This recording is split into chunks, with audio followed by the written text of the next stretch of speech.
It was one of those rainy Tuesday afternoons in Seattle when the sky seems determined to test just how waterproof your jacket really is. I ducked into Moonbeam Coffee, my usual haunt when deadlines loom and my apartment walls start closing in. The cafe had that perfect blend of ambient noise, just enough conversation to feel alive, but not so much that you can't hear yourself think. Steam hissed from the espresso machine, creating a rhythmic backdrop to the gentle tapping of keyboards and occasional laughter. Now, if you've ever been a regular at a coffee shop, you know there's an unspoken hierarchy of seating. Window seats for the dreamers, center tables for the socializers, and the coveted wall spots. Those precious locations within arm's reach of an electrical outlet for the digital nomads like myself with laptops perpetually clinging to the last 10% of battery life. On this particular day, Moonbeam was packed. The rain had driven half of Seattle indoors, it seemed, and every table had at least one person hunched over a laptop or notebook. I scanned the room desperately, my computer battery blinking its ominous red warning. That's when I spotted it, the last available outlet in the entire place. The problem? Someone was already sitting there. He was about my age, maybe mid-20s, with dark curly hair that fell just above his eyes as he concentrated on whatever was on his screen. He had on a faded blue sweater with the sleeves pushed up, revealing forearms decorated with a few simple tattoos.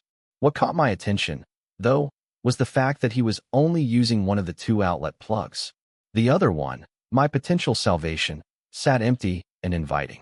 I stood there for a moment, calculating my options. I could try to find another cafe, but in this weather, that meant getting soaked. I could admit defeat and go home, but that deadline wasn't going to meet itself. Or I could do the unthinkable in Seattle's social etiquette, actually speak to a stranger and ask to share their space. Let me explain why this matters. In Seattle, there's this phenomenon known as the Seattle freeze. It's not just about our rainy weather. It's about how we Seattleites tend to be politely distant. We'll hold doors open and apologize if we accidentally make eye contact. But striking up conversations with strangers? That's reserved for people who moved here from somewhere else. But desperate times call for desperate measures, and my laptop battery was at 7% now. So I approached his table, clutching my messenger bag and trying to look as non-threatening as possible. "Excuse me," I said, clearing my throat slightly. "Would you mind if I shared that outlet? My battery's about to die, and I have a deadline that's, well, also about to die." He looked up, and I immediately noticed his eyes, a warm hazel that crinkled slightly at the corners when he smiled. And he did smile, which was already more than I expected from a Seattle coffee shop interaction. "Yeah, of course," he said, shifting his things to make room. "I've been hogging this corner for an hour. It's about time I shared the wealth." I thanked him and awkwardly maneuvered into the small space beside him. The table was one of those tiny round ones meant for a single person or perhaps a very intimate conversation. Our knees bumped as I settled in, and I muttered an apology. "No worries," he said. "These tables aren't exactly built for co-working." I laughed at that, feeling some of the tension ease. "I think they're designed to make you drink your coffee and leave, not set up a home office." "And yet here we are," he replied, gesturing to his laptop, which I now noticed was covered in stickers. Everything from coding references I recognized to bands I loved. I pulled out my charger and bent down to plug it in, which required some contortion given the awkward placement of the outlet behind his chair. Our legs tangled briefly as I reached down, and I felt my face flush slightly. "Sorry about that," I said, straightening up. The architect who designed this place clearly never needed to charge a phone. Or they were sadists who enjoyed watching people perform yoga moves just to power their devices, he added with a grin. That made me laugh again, harder this time. There was something immediately disarming about him, the way he could turn an awkward moment into a shared joke. I introduced myself as I opened my laptop, and he told me his name was Eli. "So what's this deadline that's got you sharing personal space with strangers?" Eli asked, taking a sip from a large ceramic mug that had clearly been refilled multiple times, judging by the coffee rings on his side of the table. "I'm finishing an article about sustainable architecture in urban environments," I explained, feeling slightly self-conscious. My work always sounds either incredibly boring or pretentiously progressive depending on who I'm talking to. I freelance for a few environmental publications. But Eli's eyes lit up. "No way. I'm actually an engineering student focusing on sustainable materials. That's partly what I'm working on right now. A project about retrofitting older buildings with more energy-efficient systems without destroying their historical elements. And just like that, we were talking. Not the surface-level small talk of strangers, but an actual conversation that flowed easily from sustainable architecture to our favorite buildings in Seattle to growing up in the Pacific Northwest. All while our legs remained awkwardly intertwined beneath the tiny table, neither of us quite able to find a comfortable position that didn't involve some form of contact. The thing about sharing a small space with someone is that you become hyper-aware of their presence. I noticed how Eli gestured with his hands when he got excited about a topic, how he had a habit of running his fingers through his curls when he was thinking, how he leaned forward slightly when I was speaking as if he didn't want to miss a word. You know what's funny? He said after we'd been talking for about an hour, our original work largely forgotten. I've been coming to this cafe for months, and this is the first real conversation I've had with anyone here. The Seattle freeze claims another victim. I joked, but there was truth in it. I think we're all so worried about invading each other's space that we forget sometimes people want their space invaded. Wait, that came out wrong. Eli laughed, a genuine laugh that made a few people at nearby tables glance over. I know exactly what you mean, though. It's like we're all so respectful of boundaries that we build walls instead. There was a brief moment of silence, not uncomfortable, but charged with something I couldn't quite name. Our eyes met, and I felt a flutter of something in my chest. His knee was pressed against mine under the table, and neither of us moved to break the contact. So, he said, breaking the moment, can I ask you something potentially awkward? My heart rate picked up. Sure, I said, trying to sound casual while my mind raced through possibilities. Did he notice me staring? Was he going to ask if I was single? Was he going to ask me to move because I was taking up too much space? That pin on your bag, he said, pointing to my messenger bag where a small rainbow pin was attached to the strap. Are you gay? Yeah, I said, feeling both relief and a new tension. This was always a moment of uncertainty, revealing this part of myself to someone new, never quite knowing how they'll react. Eli's face broke into a wide smile. Cool. Me too. I wasn't sure if I was reading the signals right or if you were just being friendly. Signals? I asked, feeling a warmth spread across my face that had nothing to do with the steam from my forgotten coffee. The way you keep looking at me when you think I'm focused on my screen, he said with a slight smirk. And the fact that you haven't moved your leg for the past 45 minutes, even though I know it must be cramped in that position. I laughed, embarrassed, but also thrilled at the directness. In my defense, these tables are ridiculously small. But also, yeah, maybe I wasn't in a hurry to move. Our conversation shifted then, taking on a new dimension as we began to share more personal stories.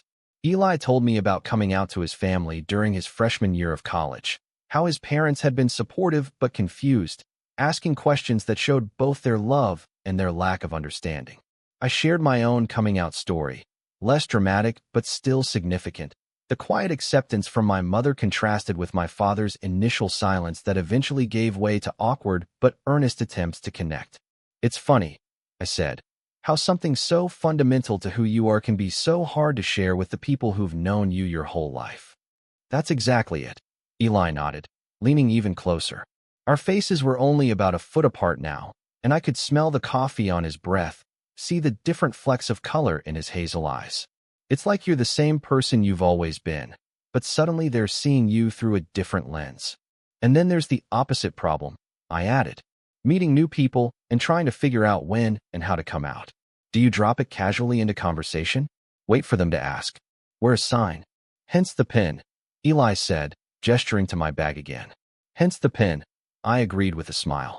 Subtle, but there if you're looking for it. I was looking, he admitted, holding my gaze. Outside, the rain had stopped, but neither of us seemed to notice or care.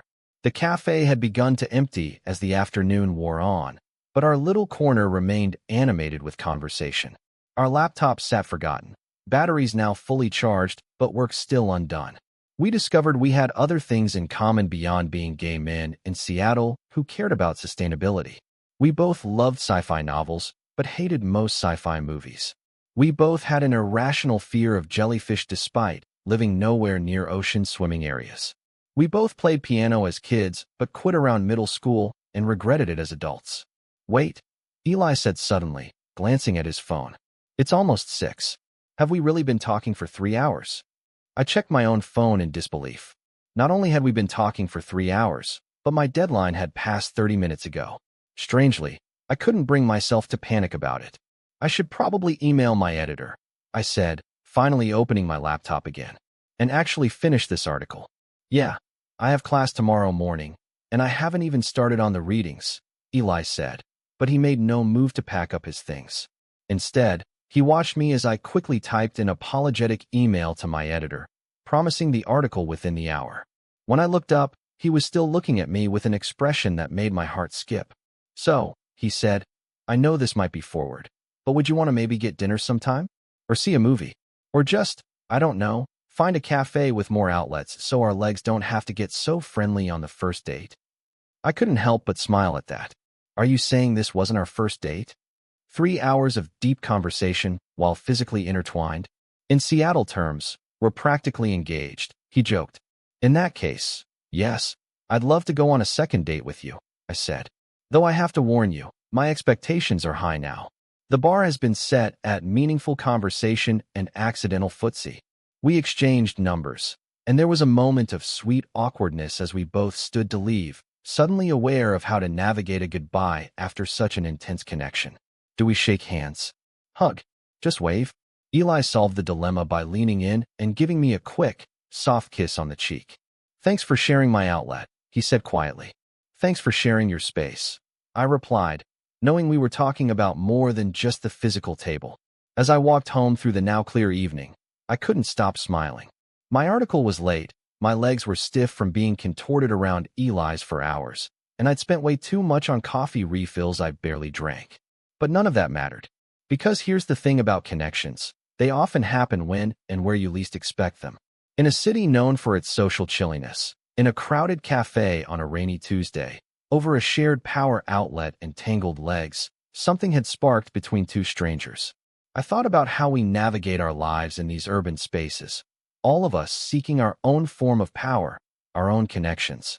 How fitting that Eli and I had literally shared an energy source, plugging into the same outlet, while gradually allowing our personal boundaries to dissolve. The next morning, I woke up to a text from him. Good morning. Just wanted to make sure your article got submitted. Also, there's a new exhibit at the Sustainability Center this weekend if you're interested. They have plenty of outlets, I checked. I laughed out loud in my empty apartment and typed back. Article submitted only slightly late. And yes to the exhibit, though I've grown rather fond of sharing small spaces with you. When I tell people how Eli and I met, they often remark on the coincidence.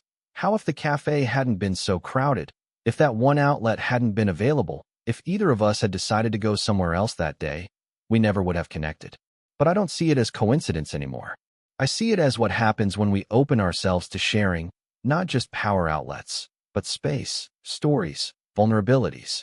When we allow our carefully constructed personal boundaries to become a little tangled, like legs under a too small cafe table, we create the opportunity for something beautiful to emerge. It's been 8 months since that rainy Tuesday, and Eli and I no longer have to share outlets. We share an apartment now, with plenty of power strips to go around.